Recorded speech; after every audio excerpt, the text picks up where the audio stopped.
여러분 TV를 보시면 한 번쯤은 들어보셨을 매우 익숙한 로고송이 있을 것입니다. 만나면 좋은 친구, MBC 문화방송. 지금도 그것을 하는지 모르겠습니다만 최근 MBC는 이 좋은 친구 로고송에 걸맞지 않게 얼마 전에 끝난 올림픽 방송을 통해 다른 나라를 소개할 때 폄하하고 또 먼 나라이면서 이웃 나라인 한일 간의 악감정을 부추기는 등 많은 구설수에 오르고 또 국민들의 지탄을 받은 바 있습니다.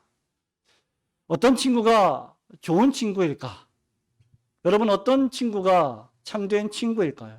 여러분들도 많은 친구가 있겠습니다만 한번 생각해 보시기 바랍니다.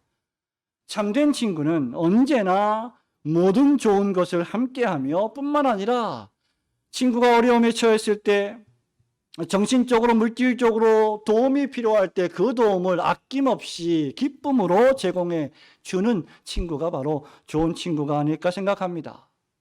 우리가 우리의 인생을 살아가면서 그런 친구가 많이 있다는 것만큼 축복스러운 일도 없을 것입니다. 아니, 그런 친구가 단 한두 명조차만 있다 하더라도 살아갈 용기와 힘을 얻을 수 있을 것입니다. 하지만 여러분, 이름뿐인 친구는 친구라고는 하지만 전혀 친구 같지 않은 친구는 어떤 사람입니까?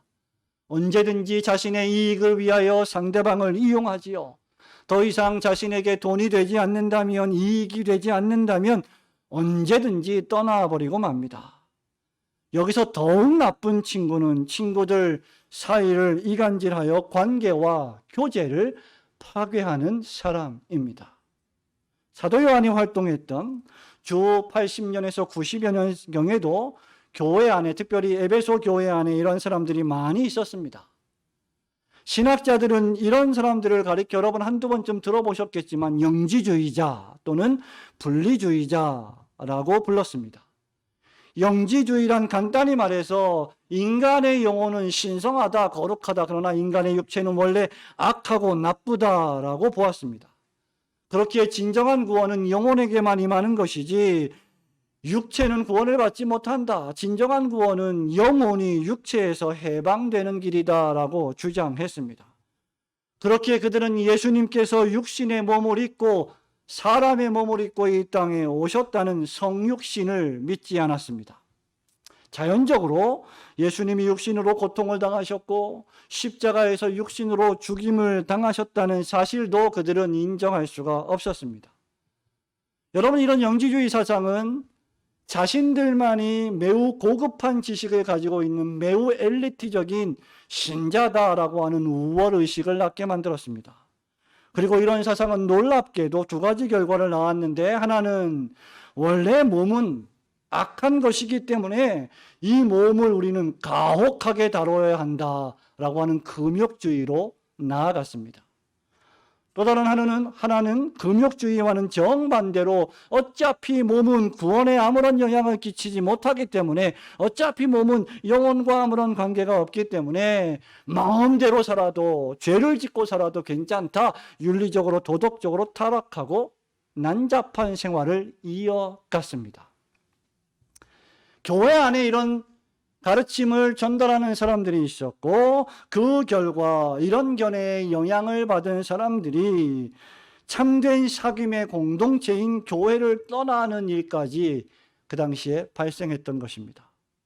이에 사도 요한이 펜을 들어서 성도의 진정한 교제가 무엇인지를 밝히는 편지를 썼는데, 그것이 바로 사도 요한이 쓴 요한 1서, 요한 2서, 요한 3서입니다. 그래서 요한의 서신은 사귐의 편지 또는 교제의 편지라고도 불리웁니다. 성도 여러분, 잘못된 가르침으로 교회를 떠나는 이들에 비해 교회로 모이는 그리스도인들은 어떤 사귐, 어떤 교제를 나누는 사람들이겠습니까? 성도의 교제, 신자의 교제, 신자의 사귐, 어떤 사귐일까? 우리는 세 가지를 통해서 오늘도 말씀을 듣고 우리 자신을 돌아보기를 원합니다. 첫째로, 성도는 하나님 아버지와 예수 그리스도와 성령이신 삼위일체로 계시는 하나님과 사귀는 사람입니다. 더 결론적으로 말씀드리면 성도는 하나님과 교제하는 사람이다 라는 말입니다. 여러분, 1절 2절, 3절 한 번 더 함께 읽어봅니다. 태초부터 시작. 태초부터 있는 생명의 말씀에 관하여는 우리가 들은 바요 눈으로 본 바요 자세히 보고 우리의 손으로 만진 바라. 이 생명이 나타내신 바 된지라. 이 영원한 생명을 우리가 보았고 증언하여 너희에게 전하노니 이는 아버지와 함께 계시다가 우리에게 나타내신 바 된 이시니라. 우리가 보고 들은 바를 너희에게도 전함은 너희로 우리와 사귐이 있게 하려 함이니 우리의 사귐은 아버지와 그의 아들 예수 그리스도와 더불어 누림이라. 아멘. 성도 여러분, 무엇보다도 신자의 교제는 신자 간의 교제가 아니라 성도 간의 사귐이 우선이 아니라 하나님과의 사귐이 우선인 교제입니다. 우리가 교회로 모일 때 그것은 신자끼리 교제하는 모임이 아닌 신자가 하나님과 먼저 교제하는 모임이라는 사실을 명심해야 합니다. 많은 문제들이 이 사실을 인정하지 않고 명심하지 않기 때문에 발생합니다. 요한은 태초부터 있는 생명의 말씀을 자신뿐만 아니라 자신과 함께한 제자들, 사도들이 귀로 들었고 눈으로 보았고 손으로 만졌다라고 말함으로, 즉 사람의 몸으로 오신 예수 그리스도와 함께 살면서 그분을 보고 그분과 함께 교제하고 그분을 만졌다라고 말함으로 육신의 몸을 입고 이 세상에 오셔서 예수님이 그들과 함께 하셨던 분이라는 사실을 분명히 하고 있습니다. 요한복음 1장 14절에 보면 말씀이 육신이 되어, 예수 그리스도이시죠? 그분은 어떤 분이십니까? 초월자로 계시는 분이 아니라 사람의 곁에 있는 분이 아닌 멀리 계신 분이 아니라 말씀이 육신이 되어 우리 가운데 거하심에, 우리 가운데 함께 거하신 분이 바로 예수 그리스도이셨습니다. 그분을 예수님의 가장 사랑하시는 제자 요한이 가장 가까운 곁에서 예수님을 모셨고 예수님을 스승으로 섬겼고 예수님의 말씀을 들었고 예수님과 함께 마시고 먹고 동거동락하며 예수님과 함께 교제했습니다. 그러므로 그 누구보다도 예수님에 관하여 가장 잘 아는 사람은 사도 요한입니다. 요한은 그래서 그 누구보다도 예수님에 관하여 할 말이 많았던 사람입니다. 그래서 여러분, 요한일서에 보면 우리가 들은 바를 너희에게도 전함은, 우리가 이것을 너희에게 기록함은, 우리가 이것을 너희에게 쓰문 하면서 계속 예수 그리스도에 대해서 가르치기를 원하고 있었던 것입니다.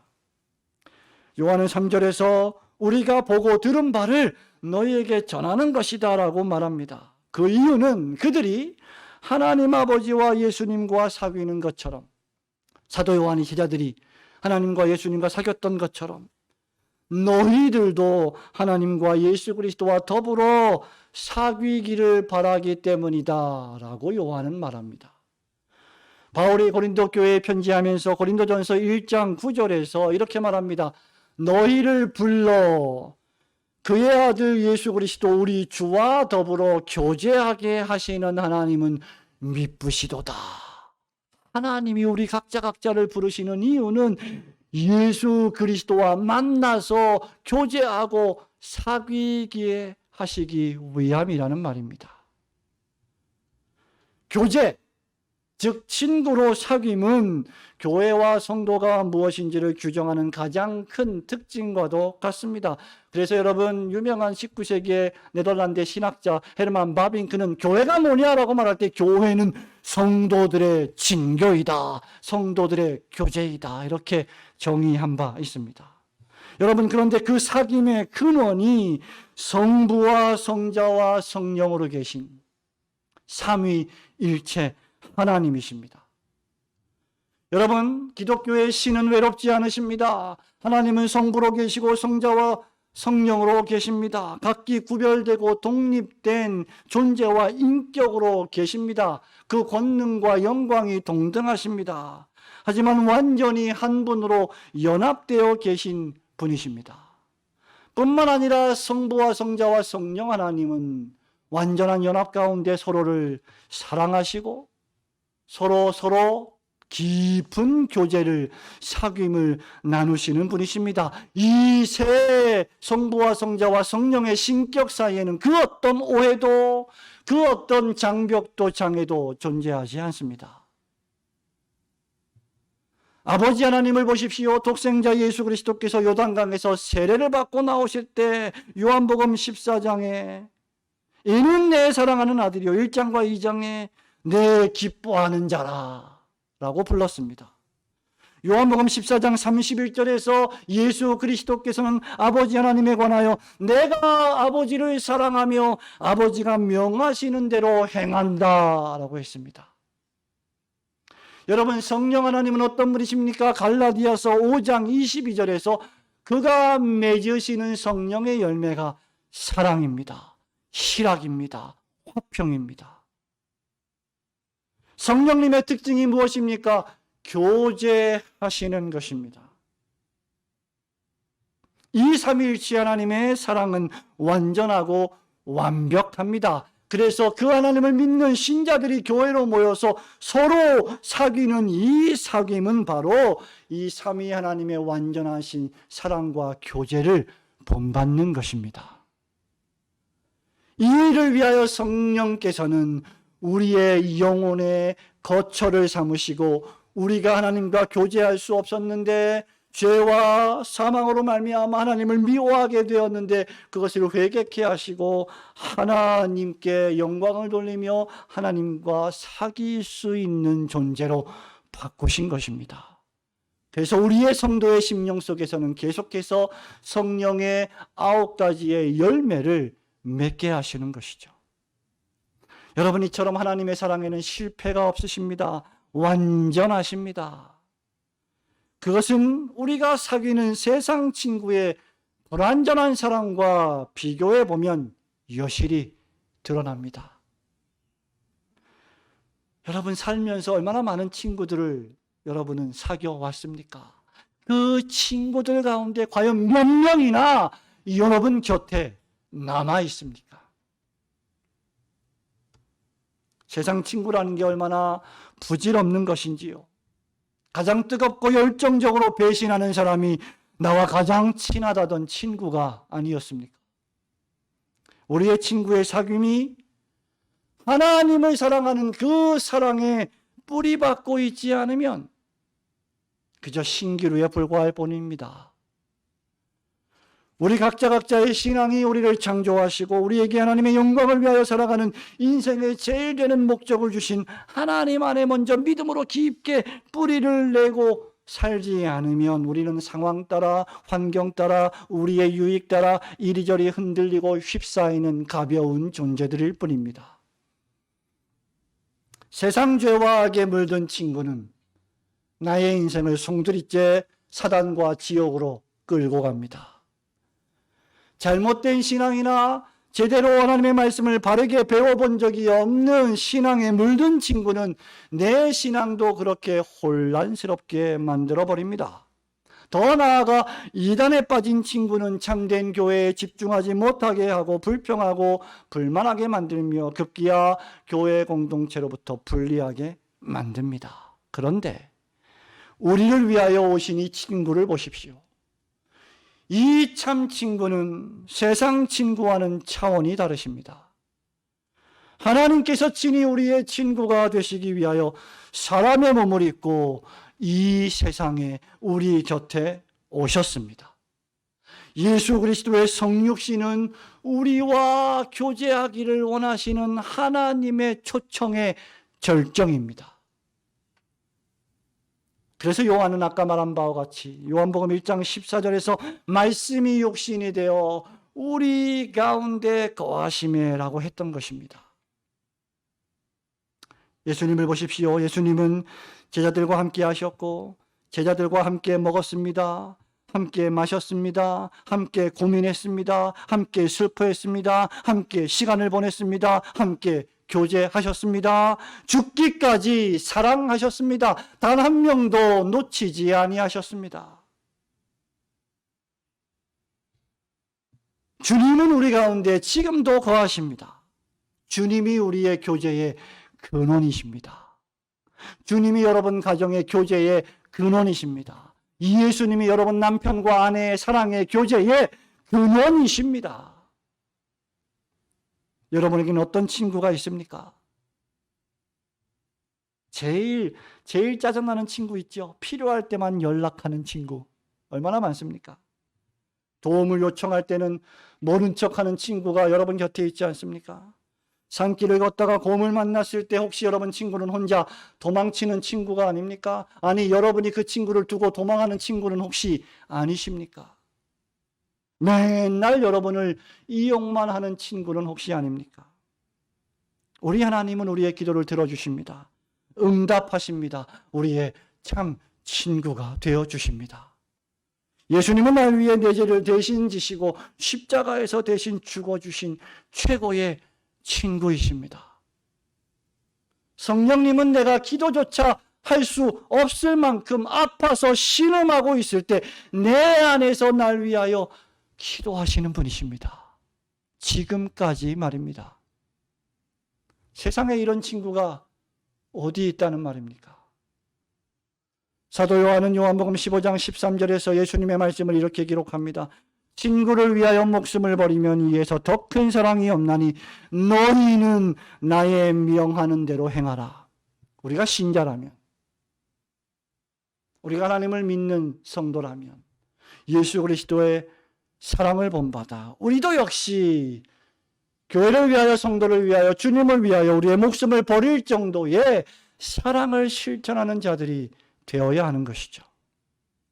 세상 친구 모두 여러분을 버려도 아버지 하나님, 아들 하나님, 성령 하나님은 결코 여러분을 버리지 않으십니다.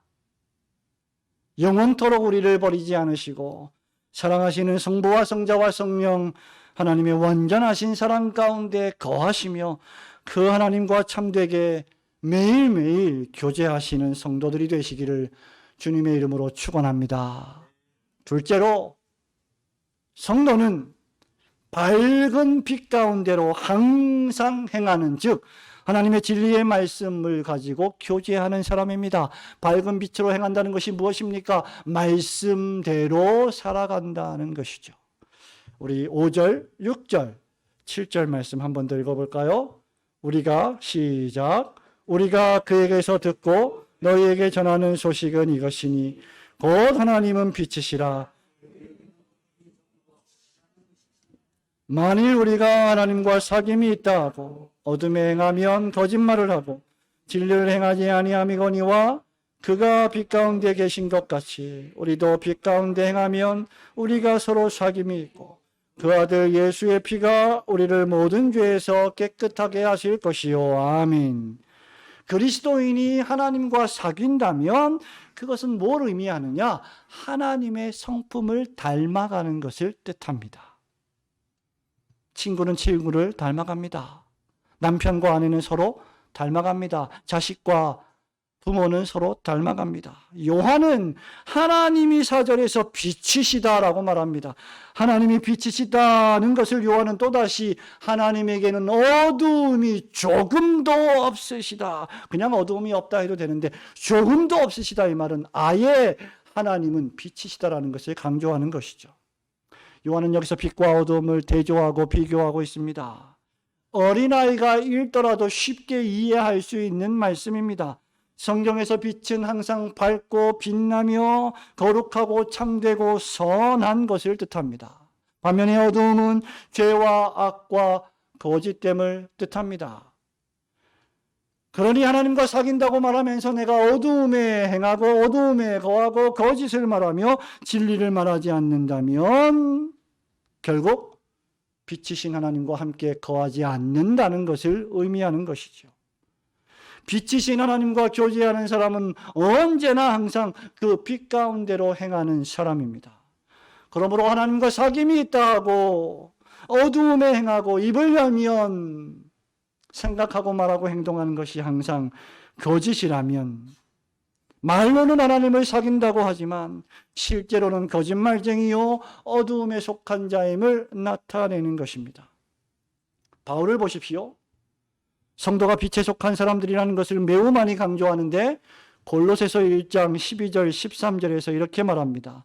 우리로 하여금 빛 가운데서 성도의 기업의 부분을 얻기에 합당하게 하신 하나님께 감사하시기를 원하노라. 그가 우리를 흑암의 권세에서 건져내사 그의 사랑의 아들의 나라로 옮기셨으니, 과거에 우리가 어두움의 나라에 있었는데 하나님께서 예수 그리스도를 통하여 그 사랑의 아들의 나라로 주소지를 옮겨주셨다는 것입니다. 데살로니가 전서 5장 5절에서는 너희가 다 빛의 아들이요 낮의 아들이라. 우리가 밤이나 어두움에 속하지 아니하나니라고 말하면서 우리의 정체성이 무엇인지를 알려줍니다. 그리고 이제 에베소서 5장 8절에서 이렇게 권면하죠. 너희가 전에는 어두움이더니 이제는 주 안에서 빛이라. 빛의 자녀들처럼 행하라. 그리스도인의 특징은 진실함입니다.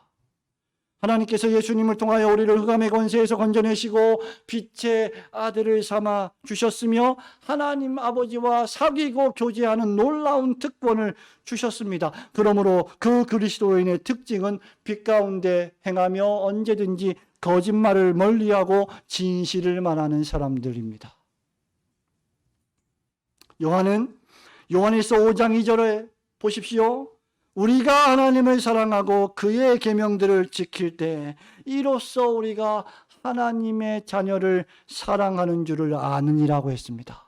신자가 누구냐라고 말할 때 하나님을 사랑하고, 그 다음 하나님을 사랑한다면 하나님이 하신 계명의 말씀을 지키는 자다. 그럴 때에야 비로소 우리가 교회를 사랑하고 다른 성도를 사랑하는 자가 된다라고 요한은 말하고 있는 것입니다. 시편 중에 가장 긴 시편, 무려 176절이 있는 시편 119장 63절에서 시인은 여호와 하나님을 가리켜 이렇게 말합니다.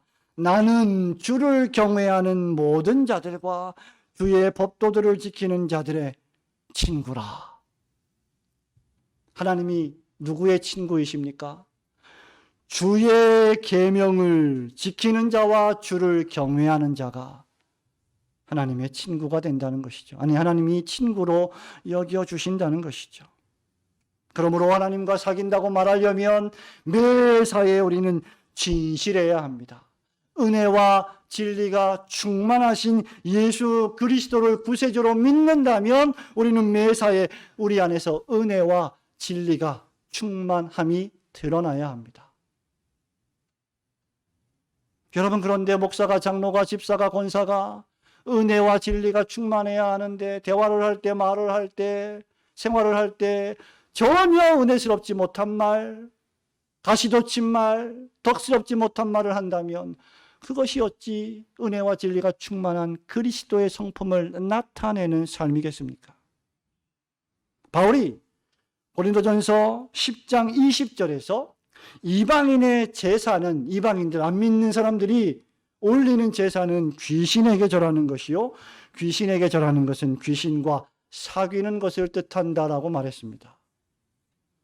하나님을 믿고 하나님을 예배하는 자가 또 다른 한편으로는 우상을 숭배하고 귀신을 믿는다면 블레셋 족속이 그러했던 것처럼 다곤 신도 믿고 여호와 하나님도 믿고, 그래서 그 여호와의 법궤를 다곤 신상 옆에 갖다 놓고 같이 섬긴다면 하나님을 노여워하시게 만드는 것입니다. 여러분, 교회를 다니는 신자들이라고 하면서, 하나님을 믿는다고 하면서 오늘의 운세를 아무렇지 않게 보는 사람들이 있습니다. 신기한 일이죠.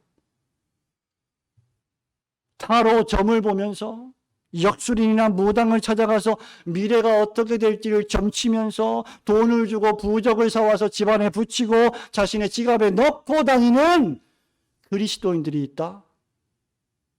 귀신을 숭배하는 것이요, 귀신과 사귀는 것입니다.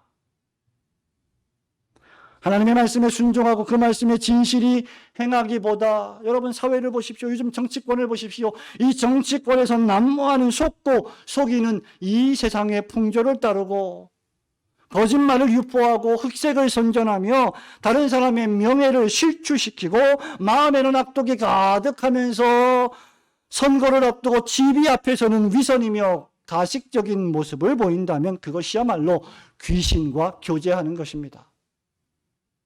어떤 지도자가 이 나라의 대통령이어야 하겠습니까? 진실한 사람이어야 합니다.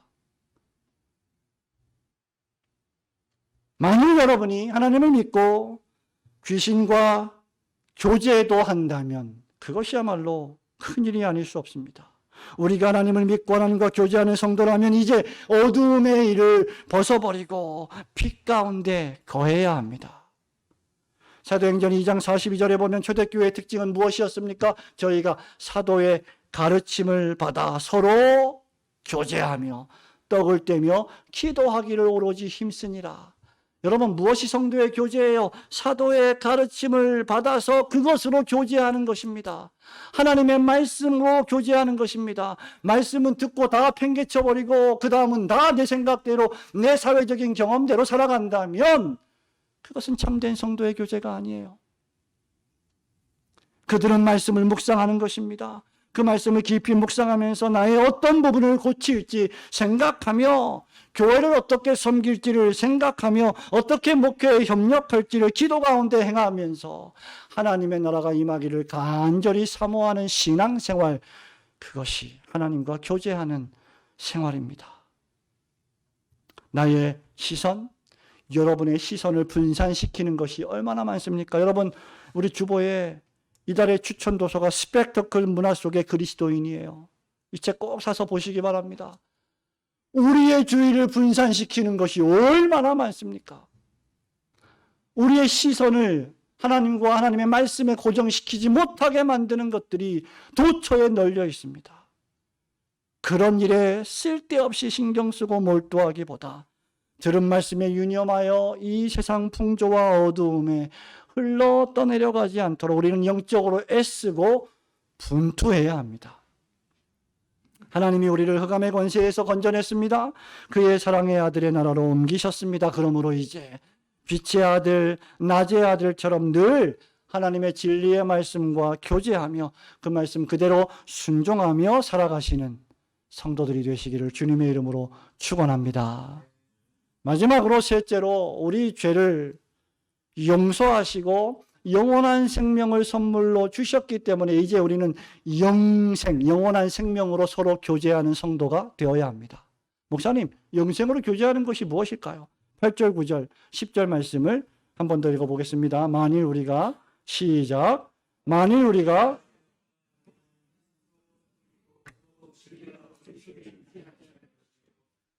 우리가 우리 죄를 자백하면 그는 미쁘시고 의로우사 우리 죄를 사하시며 우리를 모든 불의에서 깨끗하게 하실 것이요 만일 우리가 범죄하지 아니하였다 하면 하나님을 거짓말하는 자로 만드는 것이니 또한 그의 말씀이 우리 속에 있지 아니하니라. 아멘.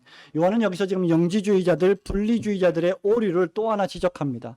그것은 바로 그들이 더 이상 죄를 짓지 않는다. 죄를 짓는 것은 육체지 영혼이 아니다. 이렇게 주장하는 것이었습니다. 말씀드린 바와 같이 영지주의자들은 본래 더럽고 악한 것은 육체이며 인간의 영혼은 순수하기 때문에 죄를 지을 수 없다고 했습니다. 그러나 하나님의 말씀은 우리에게 모든 사람이 죄를 범했고 죄의 결과 영혼과 육체의 죽음이 그 형벌로 주어졌다는 것을 분명히 하고 있습니다. 그러니 거짓말하는 자가 누구입니까? 영지주의자들처럼 나는 죄인이 아니다 라고 말하는 자가 아닙니까? 인간이 죄인이 아니라고 말하는 모든 자가 거짓말하는 자입니다. 인간은 본래 선하다. 인간은 무한한 가능성을 지니고 있다. 인간은 신적인 존재까지 올라갈 수 있다. 발전할 수 있다라고 말하는 모든 것들이 전부 다 거짓말입니다. 요한은 8절에서 우리가 죄가 없다라고 말하면 스스로 속이는 자이며 진리가 우리 속에 있지 않다라고 선포합니다. 여러분이 죄인이라는 것은 여러분의 양심이, 여러분의 마음이 매일매일 증거하고 있습니다. 진정으로 행복한 인간은 누구일까? 죄가 없다. 나는 죄가 없는 사람이다. 나는 죄를 짓지 않는 사람이다. 라고 말하는 사람이 아닙니다. 진정으로 행복한 사람은 죄가 많음에도 불구하고 나의 참 친구 되신 구주 예수 그리스도께서 그 죄를 모두 용서해 주셨기 때문에 나는 예수님을 믿습니다. 라고 고백하는 사람입니다. 우리가 죄인임을 자백하면 하나님의 아들 예수 그리스도께서 우리 죄를 모두 사하시고 우리를 불의에서 깨끗하게 해주실 것입니다. 어떤 사람이 의롭다함을 받고 돌아갔습니까? 나는 죄가 없습니다, 하나님. 나는 며칠씩 금식하고 나는 11조를 하고 나는 다른 사람들을 돕고 나는 이렇게 거룩하고 경건하게 외적으로 행동하며 삽니다. 그러나 그 사람이 겉은 화려해 보여도 속은 회칠한 무덤이었다고 예수님은 책망하십니다. 누가 의로운 사람입니까? 주여, 내가 죄인이로소이다. 감히 하나님 앞에 머리를 들고 기도할 수 없는 죄인입니다. 나를 불쌍히 여겨주세요 라고 기도했던 죄인 세리의 기도가 주님이 응답하시는 기도였고 그가 의롭다함을 받고 돌아갔습니다. 성도 여러분, 이렇게 죄 용서를 받은 성도들은 사죄의 은총뿐만 아니라 우리에게 영원한 생명을 선물로 주십니다. 우리 함께 요한일서 5장을 펼쳐보실까요? 요한일서 5장 13절입니다. 13절 14절 같이 읽어봅니다. 시작. 내가 하나님의 아들의 이름을 믿는 너희에게 이것을 쓰는 것은 너희로 하여금 너희에게 영생이 있음을 알게 하려 함이라. 그를 향하여 우리가 가진 바 담대함이 이것이니 그의 뜻대로 무엇을 구하면 받으실 들으심이라. 아멘. 여러분, 이제 우리는 우리의 죄를 용서하시고 나아가 우리에게 영원한 생명을 주신 하나님을 향하여 담대하게 기도할 수 있는 사람들이 되었습니다. 그리고 그렇게 기도하면 모든 것을 우리 하나님은 들어주신다고 약속해 주셨습니다. 그러므로 이제 우리는 더 이상 악한 자의 권세 아래에 있지 않습니다. 더 이상 어두움의 자녀가 아닙니다. 이제 우리는 영생을 얻은 자, 사죄의 은총을 받은 자로서 영원한 생명을 주신 하나님과 교제하는 사람들입니다. 그러므로 이제 영생을 얻은 자로서 영원한 생명으로 함께 교제하는 사람들이 되어야 합니다. 오늘 함께 예배에 참석한 여러 동료 그리스도인 성도들과 함께 우리가 받은 놀라운 영원한 구원의 은혜, 영원한 생명의 은혜, 놀라운 영생의 축복을 서로 간증하며 격려하며 나누는 것, 그것이 영생의 교제입니다. 우리가 사는 세상은 눈에 보이는 세상이 전부가 아니지 않느냐. 그러므로 지금 고난이 있다 하더라도 우리에게 임할 하나님의 나라를 바라보며 용기를 갖고 전진하자. 이게 영생의 교제입니다. 어두움의 일을 벗어버리고 과거 죄와 악과 이 세상의 욕망과 욕심으로 살았던 우상숭배와 귀신적인 삶을 완전히 벗어버리고 다가올 하나님의 영원한 나라에 합당하게 살아가는 것이 영생의 교제입니다. 그러므로 이제 우리는 이 땅에서 영원히 사는 것이 아니라 하나님의 나라에서 영원히 살 것처럼 이 땅에서 매일매일 사셔야 합니다.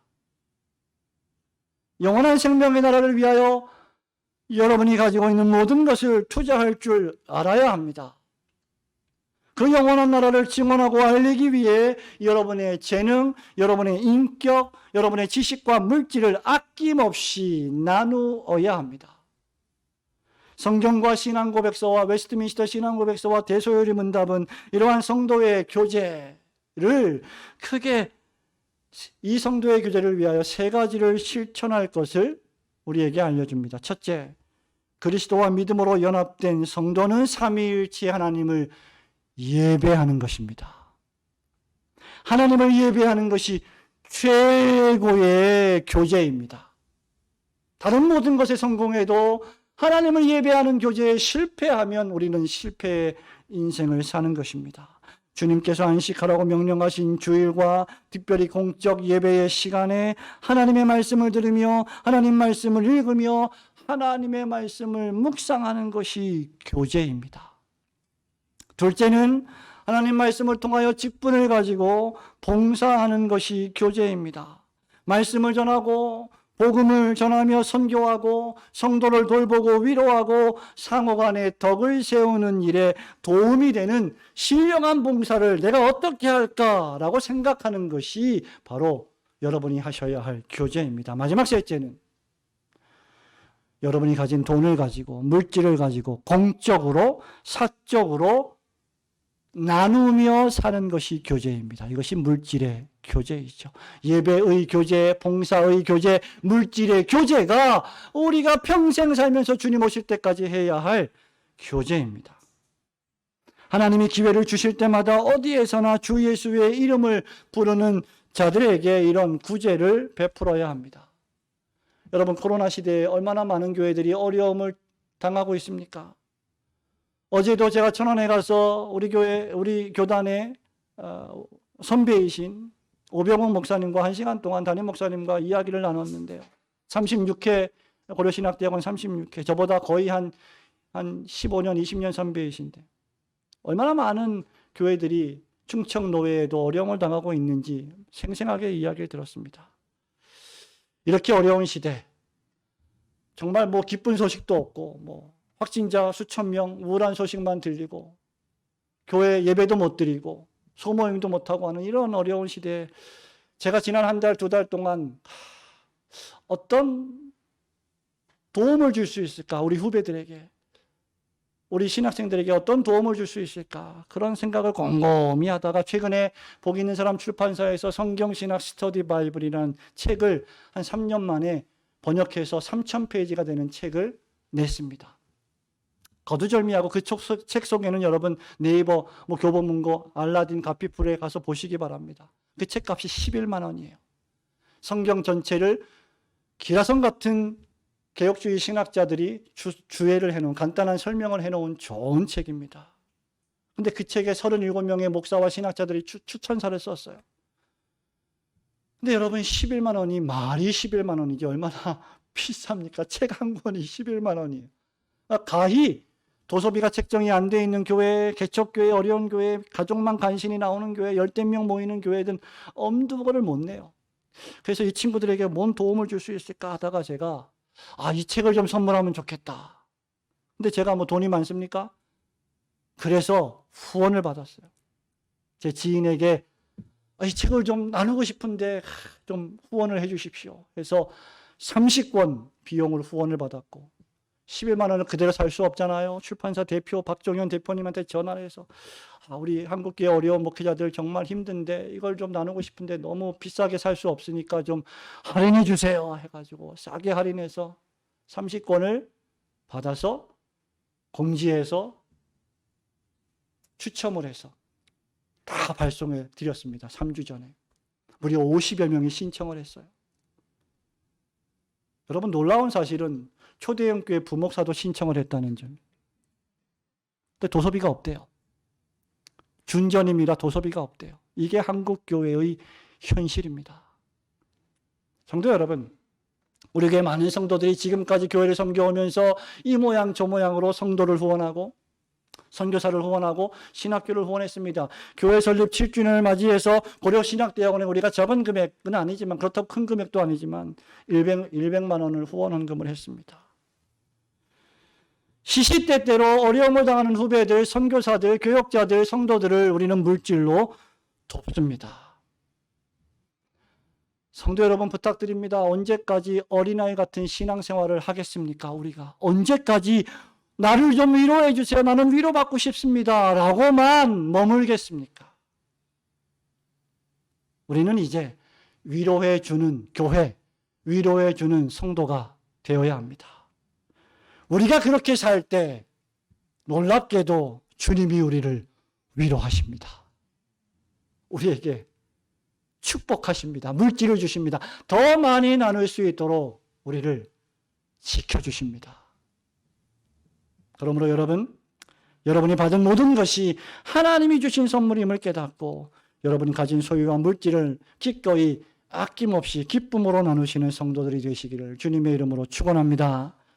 성도 여러분, 말씀을 맺습니다. 어떻게 사는 것이 그리스도인의 교제의 삶입니까? 하나님과 사귀는 최고의 방편인 예배를 귀히 여기고 늦지 마십시오. 예배드리는 삶에 최선을 다하십시오. 교회 내에 이 모양 저 모양으로 덕을 세우고 어떻게 하든지 봉사할 일이 뭐 없는지, 도울 일이 뭐가 없는지 생각하면서 봉사하고 섬기십시오. 목사님, 어떤 일들을 도와드릴까요? 라고 물으십시오. 여러분이 가진 물질을 선한 일, 교회를 세우는 일, 도움이 필요한 일, 성도를 돕는 일, 나아가 세상의 이웃까지 구제를 확대하는 일에 사용하십시오. 우리 교단에 경남 사천에 가면 사천 꽃밭교회가 있어요. 교회가 꽃밭교회예요. 그럼 꽃밭이 둘러싸여 있냐? 그렇지도 않아요. 근데 사천에 있는 꽃밭교회입니다. 이 교회 목사님이 저희 후배 목사님이신데, 이 목사님은 개척 초기부터 지금까지 한다시 프로젝트를 운영하고 있습니다. 한다시란 뭘까요? 요즘 줄임말이 유행이잖아요. 한다시. 아무리 생각해도 뭐가 잘 안 떠오르죠. 한다시 프로젝트. 한다시란 말은 한 끼면 다시 시작이라는 말의 줄임말이라고 합니다. 한다시 프로젝트의 포스터에 보면 이렇게 쓰여 있습니다. 목회자가 힘을 내면 교회도 힘이 납니다. 매월 1회 목회자 부부 한 끼 식사 비용을 보내드립니다. 우리는 가족이며 교회입니다. 이 교회가 다른 교회 목사님 부부, 어려운 교회 목사님 부부들 한 끼 매달마다 대접을 한다는 것이죠. 이 목사님이 이렇게 하는 이유가 있습니다. 개척 초기에 본인이 너무 힘들어서 목회를 포기하려고 했는데 그때 선배 목사님이 전화 한 통을 주셔서 문 목사 밥 한 번 먹자. 밥 한 끼 사주면서 부부에게 밥 한 끼 사주면서 봉투를 넣어주면서 위로하고 격려해 준 일이 있는데 그게 큰 힘이 되어서 지금까지 자기가 목회를 해올 수 있었다고 고백합니다. 그래서 지금까지 한 달에 한 번씩 시찰에 노예 교단의 어려운 목회자 가정에 만난 식사 한 끼 할 수 있는 비용을 보낸다고 합니다. 성도 여러분, 한 끼 식사 비용 얼마나 되겠습니까? 그러나 그 작은 금액의 한 끼 식사가 누군가에게는 큰 위로요, 용기가 되는 것입니다. 우리 교회 어떤 성도님이 제가 어떤 선교사님 좀 한 끼 대접하고 싶은데 그 선교사님 혹시 한국에 계신가요? 라고 물으셨어요. 근데 아쉽게도 지난주 금요일 날 출국하셨어요. 여러분, 그 마음, 그런 마음이 섬기는 마음입니다. 그런 마음이 교제하는 마음입니다. 우리가 다른 성도와 함께 사랑의 마음으로 커피 한 잔을 타드리고 차 한 잔을 나누는 것, 그것이야말로 성도의 교제입니다. 이 모든 일을 우리는 우리 죄를 용서하시고 우리를 사람 만들어 주시고 나아가 영원한 하나님의 나라에서 영생하게 해주신 삼위일체 하나님을 믿는 믿음 안에서 행할 때 그것이 빛을 발하는 성도의 교제, 성도의 사귐이 되는 것입니다. 우리 구주 예수 그리스도께서 다시 오실 때까지 우리 올고든 교회와 그리고 전 세계의 모든 참된 교회와 성도들이 이렇게 성도를 섬기는 사랑의 교제, 사랑의 수고를 넘치도록 하는 교회와 성도들이 되기를 우리 주님의 이름으로 축원합니다. 아멘.